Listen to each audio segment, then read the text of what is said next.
ब्रेकनंतर जाणून घेऊयात काळा घोडा महोत्सवाबद्दल. केवळ मुंबई शहरापुरतच नव्हे तर साऱ्या देशभरातला कला क्षेत्रातला सर्वात मोठा आणि लोकप्रिय इव्हेंट समजल्या जाणाऱ्या काळा घोडा फेस्टिवलची धूम सध्या मुंबईत सुरू आहे. अपेक्षेप्रमाणे यंदाही मोठ्या प्रमाणात कलाकारांनी यामध्ये भाग घेतलाय.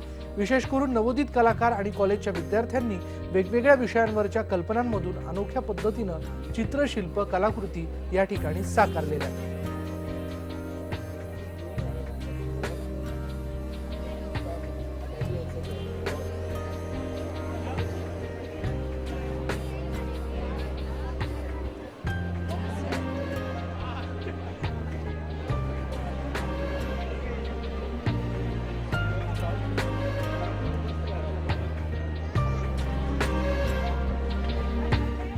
आम्ही रचना कॉलेजचे स्टुडंट्स आहोत. मी साव्या लोपेस आणि ही माझी मैत्रीण शियान आहे.